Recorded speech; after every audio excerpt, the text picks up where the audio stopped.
सिंहस्थ कुंभमेळा आपत्ती व्यवस्थापनाच्या दृष्टीने यंत्रणांनी तपशीलवार प्रस्ताव सादर करावेत। जिल्हा अधिकारी जलज शर्मा। आगामी सिंहस्थ कुंभमेळा 2026च्या अनुषंगाने सुरक्षिततेला प्रथम प्राधान्य देऊन आपत्ती व्यवस्थापनाच्या दृष्टीने सर्व यंत्रणांनी आवश्यक साहित्याचे तपशीलवार प्रस्ताव सादर करावेत, अशा सूचना जिल्हा अधिकारी जलज शर्मा यांनी बैठकीत दिल्या।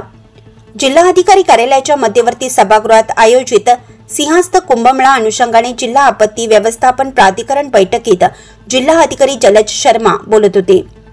यावेळी नाशिक महानगरपालिका अतिरिक्त आयुक्त स्मिता जगडे, जिल्हा शल्य चिकित्सक डॉक्टर चारुदत्त शिंदे, पोलीस उपायुक्त चंद्रकांत खांडवे, अपर पोलीस अधीक्षक आदित्य मिरखेलकर, निवासी जिल्हा अधिकारी राजेंद्र वाघ, त्र्यंबकेश्वर नगर परिषदच्या मुख्य अधिकारी डॉक्टर श्रेया देवचक्के, पर्यटन उपसंचालक मधुमती सरदेसाई, जिल्हा आपत्ती व्यवस्थापन अधिकारी श्रीकृष्ण देशपांडे यांच्यासह विविध विभागाचे अधिकारी उपस्थित होते। जिल्हा अधिकारी जलज शर्मा म्हणाले की प्रयागराज दौरा दरम्यान केलेल्या पाहणी व अभ्यासानुसार आपत्ती व्यवस्थापनास प्राधान्य देऊनच सिंहस्थ कुंभमेळा नियोजन करण्यात येणार आहे। यात नाशिक महानगरपालिका, नाशिक व त्र्यंबकेश्वर नगर परिषद यांच्यासह इतर यंत्रणांनी आवश्यक साहित्याची तपशीलवार प्रस्ताव तातडीने सादर करावेत। आपत्ती व्यवस्थापनात काम करताना घटना प्रतिसाद प्रणाली कार्यान्वित करावी, यासाठी टास्क फोर्स स्थापित करून कामात सुसूत्रता येण्यासाठी प्रत्येक विभागासाठी नोडल अधिकाऱ्यांची नियुक्ती करण्यात यावी।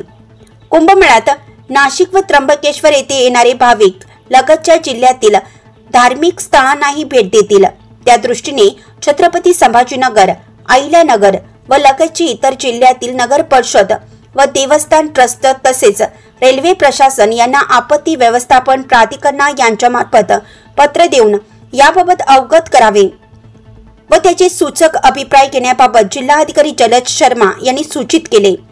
वातावरणातील बदल लक्षात घेता आता तापमान वाढत आहे, त्यामुळे उष्माघाताच्या अनुषंगानेही येत्या आठवड्याभरात आराखडा व प्रस्ताव संबंधित यंत्रणांनी सादर करावा।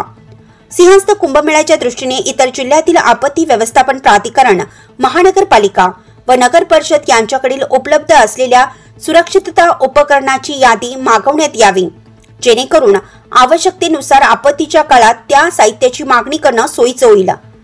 आपत्ती व्यवस्थापन प्राधिकरण मार्फत संबंधित विभागाचे अधिकारी व कर्मचारी यांच्यासाठी वायरलेस ट्रेनिंगचे आयोजन करण्यात यावं, अशा सूचनाही जिल्हा अधिकारी जलज शर्मा यांनी दिल्या। नाशिक लक्ष न्यूज ब्युरो रिपोर्ट, नाशिक।